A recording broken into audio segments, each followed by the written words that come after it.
અમદાવાદ શહેરમાં ગુનાખોરી સામે પોલીસની કડક કાર્યવાહી ચાલુ છે. પોલીસ કમિશનર શ્રી અને નાયબ પોલીસ કમિશનર ઝોન 5ની સૂચના મુજબ એલસીબી ઝોન 5 દ્વારા પેટ્રોલિંગ દરમિયાન રામોલ વિસ્તારમાંથી 2 શખ્સોને ઝડપી પાડવામાં આવ્યા. પકડાયેલા આરોપીઓ પાસેથી પરવાના વિના દેશી તમંચો, 4 કારતૂસ, ધારદાર ચપ્પુ, મોબાઈલ ફોન અને 1 એક્ટિવા મળી કુલ ₹71,920નો મુદ્દામાલ જપ્ત કરાયો. આ મામલે રામોલ પોલીસ સ્ટેશન ખાતે આર્મ્સ એક્ટ હેઠળ ગુનો નોંધાયો છે. પકડાયેલા મુખ્ય આરોપી સામે પહેલા પણ ગંભીર ગુનાનો ઇતિહાસ હોવાનું ખુલ્યું છે.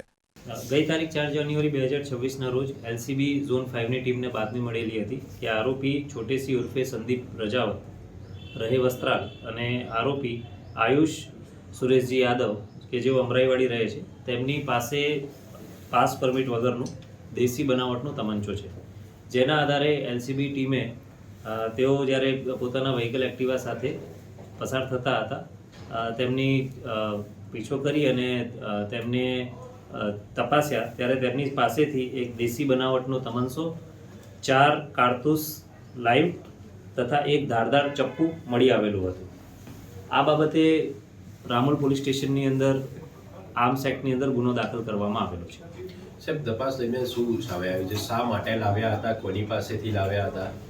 તપાસ દરમિયાન એ જાણવા મળ્યું છે કે આરોપીઓની આશરે 1 મહિના પહેલાં નિશિકાંત નગેન્દ્રભાઈ કુશવાહ સાથે ઝઘડો થયેલો હતો અને જેમાં નિશિકાંતે આ આરોપીઓ સાથે મારામારી કરેલી હતી. જેથી તેની અદાવત રાખી તેઓએ દેશી તમંચો અને ચાકુ લઈને જેની સાથે ઝઘડો થયો હતો તેને મારવા માટે આ લોકો મર્ડરના ઈરાદે નીકળ્યા હતા.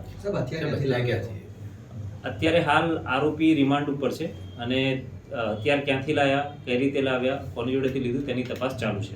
બંનેનું બેકગ્રાઉન્ડ શું છે? કોઈ ગુનાહિત ઇતિહાસ છે કે કેમ? હા, જેમાં જે આરોપી છોટેસી ઉર્ફે સંદીપ તેના વિરુદ્ધ રામોલ પોલીસ સ્ટેશનમાં 2021માં મારામારીનો ગુનો છે તેમજ 2022માં પણ મારામારીનો ગુનો છે. જ્યારે આયુષ વિરુદ્ધ રામોલ પોલીસ સ્ટેશનમાં 2025માં એક મારામારીનો ગુનો દાખલ થયો છે. કઈ રીતની તપાસ કરવામાં આવશે હવે? હાલ આરોપી બંને રિમાન્ડ ઉપર છે અને તેઓ કઈ જગ્યાએથી આ દેશી તમંચો લઈને આવ્યા, ક્યાંથી એમને હથિયાર મળ્યું તે બાબતની તપાસ કરવામાં આવશે. સાહેબ, બેકગ્રાઉન્ડ કઈ જાણવા મળ્યું? શું કરે છે આરોપીઓ?